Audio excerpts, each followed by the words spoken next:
Kovi. Kovi. Oh, there you are. I'm here. Hey, I'm here. Kovi. Hello. Hello. Whew. I am quite sorry. You're, I have you're out of breath. forgotten. Breathing. Breathing is. Breathing. Breathe.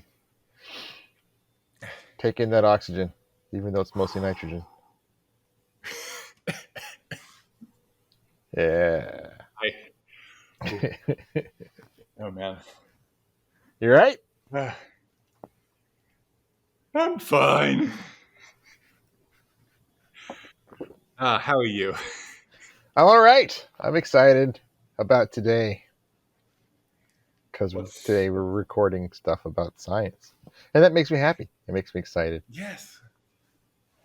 Science. Yes, I forgot. Today we were recording an episode. I knew I had something on this morning. I know. Or this afternoon, for those of you who are not in Australia while we're recording this. Like that it makes a difference.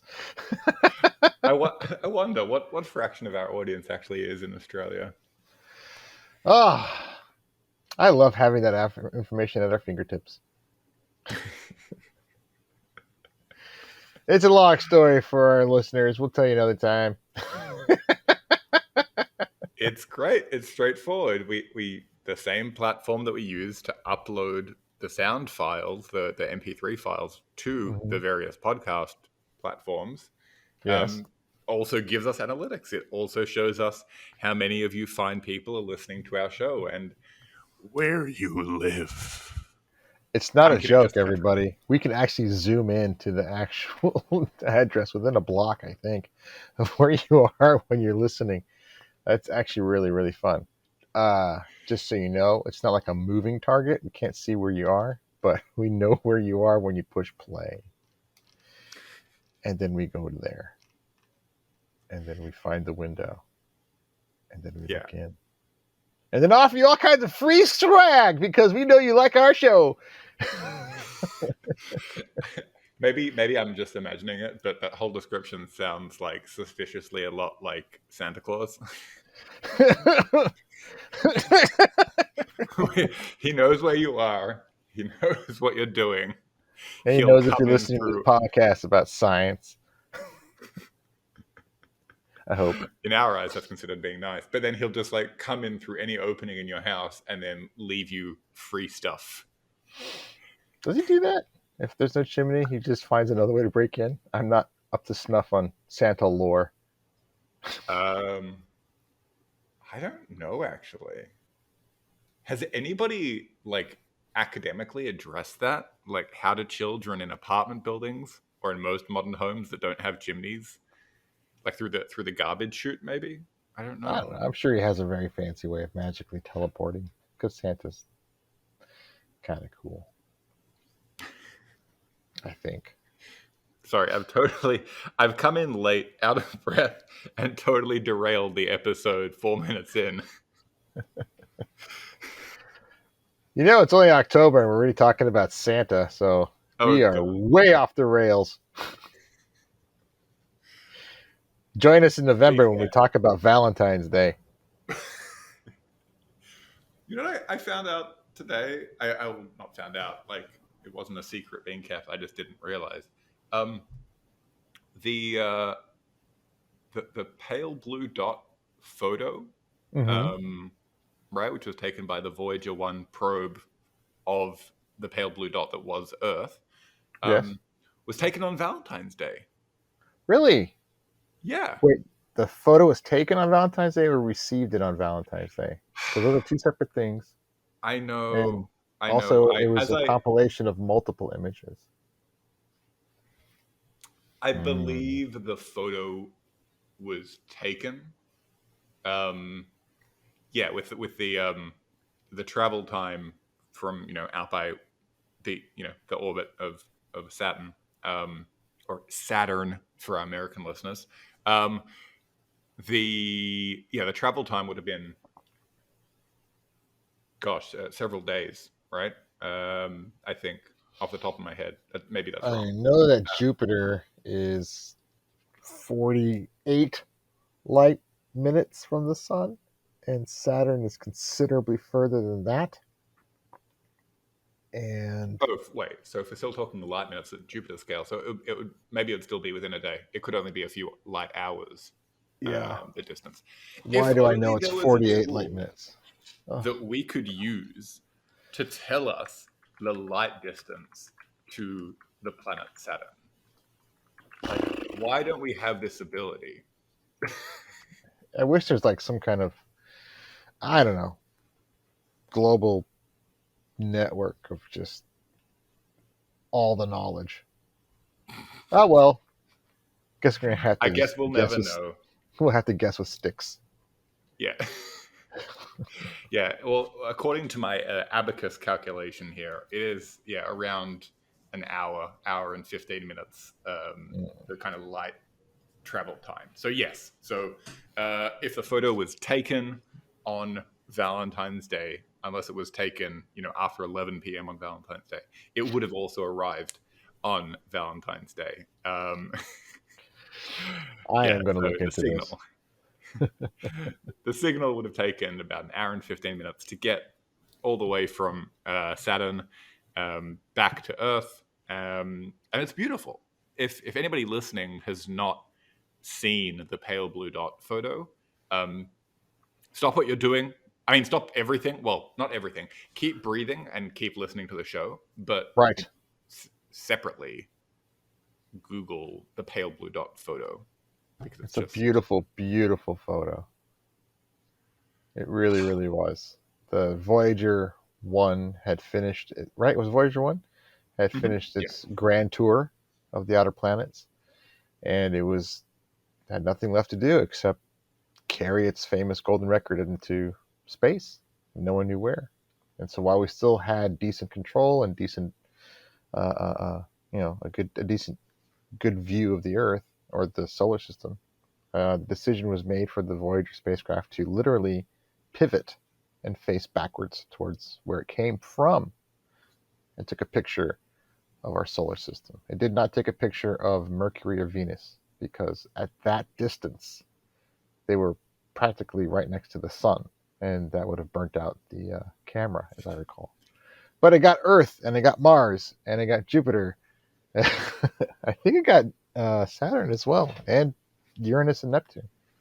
And it's this great photo, like this little family portrait. It's really really cool, and the pale blue dot image is very famous because, as luck would have it, at that one moment on Valentine's Day, apparently,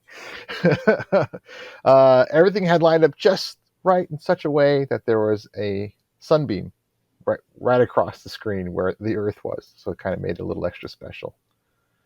That's good. It's a good photo. It's a good photo. It's a good photo. You give me chills as well because, like, Carl Sagan's description, Ah, like, you're right. yes.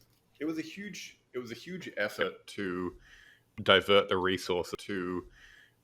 the resources necessary to, as you said, to pivot the Hmm. Voyager 1 spacecraft around, right? Because this wasn't the point of the Voyager 1 mission, Hmm. to turn it around and to take a photo of the direction it was coming from. And just Carl Sagan's description combined with that effort, he just managed to. I don't know, like the man was a poet. The He way that he was. just described, those few bluish pixels that Hmm. were Earth as being, you know, all of humanity, everyone you've ever known or ever Hmm. will know or ever knew, you know, on this tiny speck of dust suspended Yep. in a sunbeam. Like, I'm not doing it justice. Go Nope. go find You're the not. recording as well. Nope, you're not. I won't even try to do the impression. I'll leave that to more talented people than myself and or Sure. generative AI tools. Funny thing about that photo is after the Grand Tour primary objectives, which was just Jupiter and Saturn, um, they tried to get everyone to agree to turn Voyager around and take a look. But there was opposition. It wasn't science, people said. There's no real reason to do it. So it Mhm. drifted on. It passed Uranus. And then again, Carl Sagan and the rest, please, let's turn around and take a family photo while we can. And everyone said, no, no, there's just no science to it. And then Just like every finally, family photo, right? right. And so when they passed Neptune, they asked again. And the strange thing about this, and people have to understand, so much time had passed between the passage of Saturn and then the time when they passed Uranus that the people in charge had changed. And then when they passed Uranus and more time, it took even such a much longer chunk of time till they got past Neptune. And again, the hierarchy of the people in charge of various departments had changed again. And this time it lined up with some like-minded people that all thought, yeah, okay, that's a good idea. And that's why it happened. And everything just it all shaped up really nicely. I liked it. I, I liked it. I'm a fan. It is. It's definitely a really good point that you're making about how these endeavors um, in space they don't always scale to you know human timescales in a Right. reasonable way, in a way that we can relate to, right? So Mm-hmm. for a NASA budget to be tied to a 4-year term, like a presidential term, it doesn't make sense because, as you said, these missions in some cases take decades, and that's not because folks at NASA and JPL and other public and private organizations are not working hard enough. It's just space big, space very big, Space so big. so big. Space so big. I know that the New Horizons spacecraft that went to Pluto, I know it launched in May 2006. That's when my daughter was born. I thought, what a great month. I became a dad, and there's a spacecraft going to Pluto, which is still a planet, people. And then it took 10 years. 10 years. And then it got there right around my daughter's 10th birthday, around or shortly thereafter. And I was so excited to tell her, this left Earth when you were born. And she didn't care. But it's okay because it helps me keep in my mind how long it took. And this is one of our fastest traveling spacecraft ever. And it still took 10 years to get there. And it took people to monitor it and track it the entire time. And it was taking pictures the closer and closer it got to Pluto. And it took people to take those photos and people to analyze those photos. And again, human timescales and spacecraft timescales are vastly different things. Be honest though, do you use your daughter's age to remember how long since New Horizon launched, or you use the age of New Horizons to remember your daughter's age?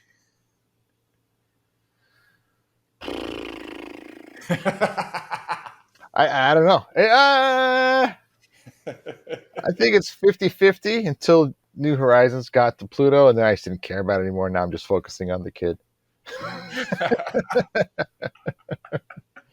But I don't have to send New Horizons to college. So, Oh wow. Well, yes, uh, what a lovely intro this has been. yeah. Well, that actually we've come full circle to the actual topic of today's episode. In case you haven't noticed, you are listening to Science Actually Presents The Nerd and the Scientist. And today's episode is all about drawing ridiculous, absurd comparisons and analogies Mm-hmm. between children and Yes. stuff in space. Yes. Yes. Or children and Uh, space robots. Let's get a little more accurate. and we will, gosh, we will get right back to exactly that, the actual focus, after this ad break. This is the best.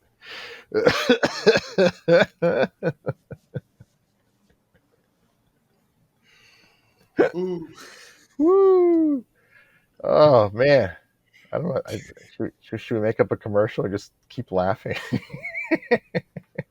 Today's today's show is brought to you by our wheezing and out of breath laughter. Are you having a bad day? Do you feel like the world is not a fun place? Have Well a then, listen to Kovi and Benjamin wheezing.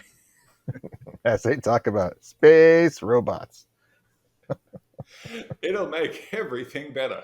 And you too can have the sound of Benjamin and Covey wheezing for the low, low price of 0.000003 cents per decade. Mm, that's a lot. That's a lot. That's a lot. That's a lot of deck. That's a lot of money. Now available in strawberry and cherry and grape flavors. Get yours now. Are we not doing cola flavored? I was hoping. But that's Oh, still in the works. coming soon. Cola. Cola. Oh, Today's episode is brought to you by the smooth taste of wheezing Coca-Cola. Coca-Cola. oh, that sounds horrible. Imagine breathing in flavored air. Oh wait, no, that's vaping. Oh God, I was thinking about those scratch and sniff things when I was a kid. You can Scratch. kind of smell. Yeah, there you go. So Anywho, good commercial. Good commercial. great. Good stuff. And now, back to today's episode. Yeah. Well, I don't know how to. Hmm. Well, when the Voyager spacecraft was swinging by all those planets and taking pictures and stuff, it was able to see it quite well because there was no atmosphere between it and the planets.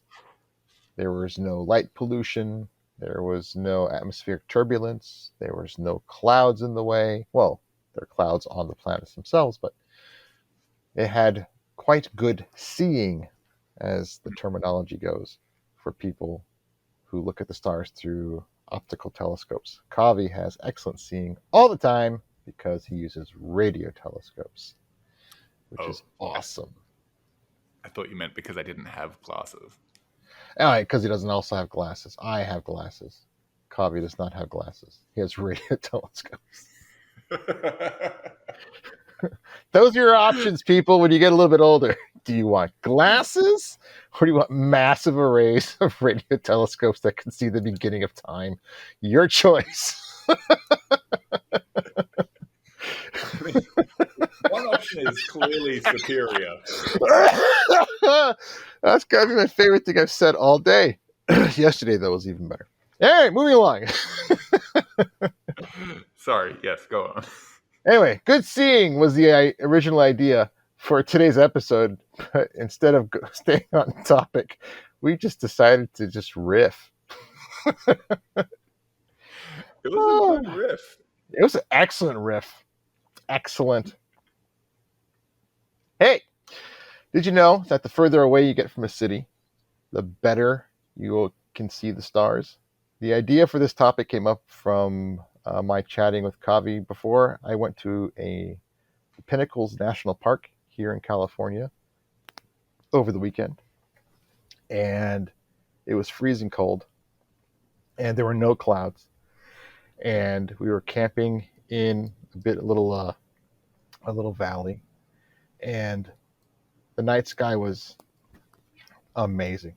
Black, black, black. Stars that you just cannot see in the city.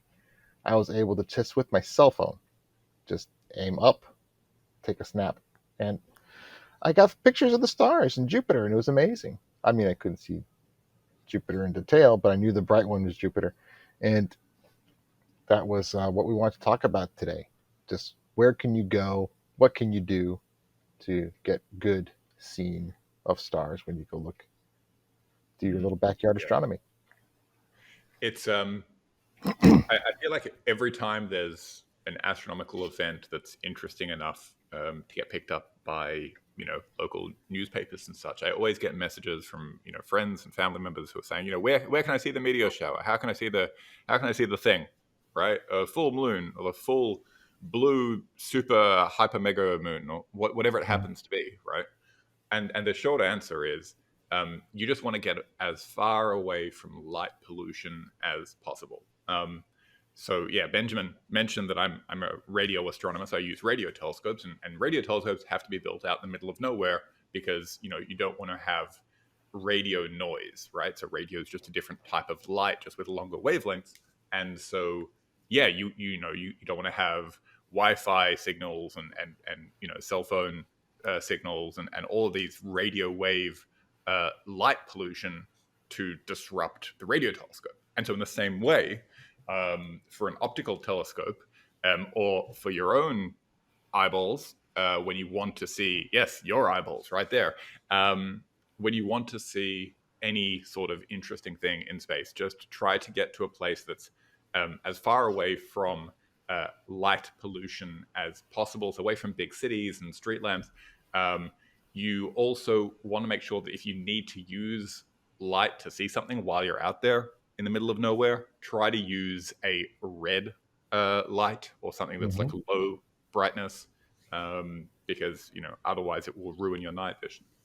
That's kind of like, I guess, the main thing that you should do to see these things. But gosh, it's spectacular, isn't it? Like the It difference. is. It is different in the city at night.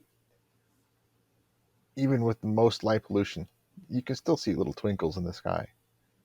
But like Javi said, when you take that time, you drive out a ways, and you're far from a big city, you might see a little glow maybe on the horizon. But looking up, you are just amplifying that natural light from the stars, and you start seeing structures, and you start seeing that big stripe of the Milky Way across the sky, depending where you're looking. Um, it's incredible to see, and it gets to a point you could even see with the naked eye, maybe possibly a satellite or two streaking across. It's easier to see a shooting star. One little tidbit I learned when I remember when I was in high school, that on any given night, if you stare at one patch of sky and don't look away, within 10 minutes, you are almost guaranteed to see at least one shooting star. It happens that often. It's a little quick blip, a little streak, a little psh, but you can see it. I also learned something actually kind of interesting, that if you go out to the places in the world where the light pollution is at its lowest, um, you start to even see some incredible detail. I mean, we all have this familiar uh, understanding that when you look at stars, they all kind of have this uniform whitish color. But there are some stars, like the big one that we all know and love, Betelgeuse, right? You can actually see a reddish tint or hue to it with the naked eye if you're far enough away and there's no more disturbances. It's actually really, really interesting. I've never seen it, but I know you can. It's an Orion, by the way, everybody. His top left shoulder. Depending on which hemisphere you're in, I guess. Really? I'm like, obviously, if you're consistent with the how you connect the dots and draw the constellation, it will be the same in both. But like top and bottom would switch between the hemispheres. So he would just be like, you know, doing an upside down headstand kind of thing, depending on where you're looking from. But yeah, I've definitely noticed that in the past. I think people don't necessarily take enough time to stop and actually look at this stuff, and it's Mm-hmm. I find it to be quite inspiring. Like you said, like Mm-hmm. you can do the same thing with the planets. You'll notice that normally, depending on the time of year and also how close you are to sunrise or sunset, you can see planets like Mars, Jupiter, Saturn, and sometimes Venus, and they'll be bright. You'll notice their movement if you stare at them for long enough. And also Mars, I generally tend to find I can pick out Mars as being, oh, that bright one. It's probably a planet because it's so bright. And also you notice the reddish tinge. And, Mm-hmm. 9 times out of 10, I'm right on that. It's awesome. I love it. Jupiter for me is the one I'm usually pretty decent at picking up. It's just well, when you look at the stars and or think about the stars or read about this night sky as much as Kavi and I do, especially Kavi, you kind of tend to pay attention to little things like, is Jupiter going to be up tonight? How close to the horizon? Whatever. And then you go out at night and you look, oh, there it is. Just like I kind of thought it would be. And yeah, what you were saying about the shooting stars and the streaks and stuff. Mm-hmm. I it's almost like the harder I go out of my way to look for shooting stars, the less I find them. But whenever I just try to take a long exposure photo, and most phones are photo, and most phones these days have that capability, right? So Mm-hmm. like I know on the Google Pixel, and I think the iPhones as well, you can do like a few minutes of exposure in like Mm-hmm. either an astro mode or a night mode. So I think I can do up to like 4.5 minutes on my phone. Just place it on a rock or on a tripod or something to keep the phone stable. And every damn time you'll get a satellite streak. Like I almost. actually, astrophotographers, I found out, actually refer to this as photobombing. It's astrophotography photobombing. I learned this in preparation for this episode. That's the one thing I found out that just made me laugh my ass off. It's called astrophotobombing. There's nothing you can do to stop it No. because we have so many low orbit satellites um, Mm-hmm. uh, being launched in clumps, big groups. The technology behind it is astounding. And something like Starlink from SpaceX, the service that it provides is amazing. But they pump out so many of these satellites so quickly, they literally call them constellations because they're a great group of them just whizzing around the planet at all times in low Earth orbit. So they're small, but they're still close enough that they can reflect the light and just take a gorgeous astrophotography photo and streak it right down the middle. It can get pretty frustrating, and also for radio astronomy, Mm. you'd think, oh, okay, so it's not reflecting light, but it's still giving off a digital signal, a radio signal. And Starlink, to their credit, they had tried to make sure that they were um, emitting on a frequency that wasn't preserved or protected for radio astronomers. However, there is unintentional radio leakage that comes from these constellations of satellites. So even though we're not picking up the signal that they're emitting at, they're still giving off like ambient radio emission that Mm. very much heads into the bands, the observing bands that we use to try to study the cosmos and get these deep images of galaxies and exploding stars. And it's pretty frustrating, but there's a lot of work that we're doing to try to mitigate that sort of signal, to kind of mitigate radio frequency interference in general. A lot of really cool. There's a project I'm working on that's doing machine learning's approach to that, to changing that problem, to fixing that problem. Somebody else in my research group is doing a different version of RFI, radio frequency interference mitigation. It's tough, but we kind of have to balance those things, right? Of trying to utilize new technologies without allowing them to affect other things. That's awesome. That's awesome. I'm happy that there's a way to actually possibly filter it out. Hopefully perfectly. I doubt perfectly, Hopefully. but close. But yes, I think our next episode is going to talk a little bit more about the other implications and impacts of light pollution and some of the other things related to that topic. For now, were there any final thoughts, Benjamin, that you wanted to leave our dear listeners with? Yeah, I was just gonna say that looking at the night sky, even if you have some light pollution, all you need is pair of binoculars, if you have some, look at the moon. You can see some incredible detail. If you have a basic telescope, again, simple, big target. Look at the moon. Point it at the moon. It's easy to see, and you'll be able to see stunning, stunning views of craters, shadows. If you get a telescope on Amazon, I looked them up. They come as cheap as $20. If you want to spend a little more money, like $70, they come with eyepiece adapters that hold your phone the camera directly to the eyepiece, so you can take some gorgeous shots. You can zoom in with your phone, and it's amazing the things you can see. You can see Jupiter, you can see Saturn. I've done it. You can get some pretty decent shots. You can see Jupiter and its four primary Galilean moons, just to see them. And you look at them again the next day. Look at them again the next day, and they're always moving. It's a very cheap thing. It's awe inspiring. It's fun. If it's not too cold, you can be out there for a good long while. Enjoy. Drop me your handles, Kavi.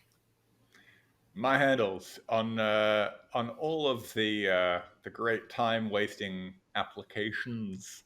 You can find me at Fun Fact Science. I am online a little bit less than I used to be these days, as I am working on doing the science. But yeah, if you have any feedback on these episodes, or you want us to cover different topics, drop us a message. Me at Fun Fact Science. Benjamin, where can the good people find you? Just look up Science Actually, or Just look Actually up. He's Science. right above you. Yeah, just look up. I'm right there right now. I'm 6'5", so I could be right above. Uh 2 meters, Kavi. Is that better?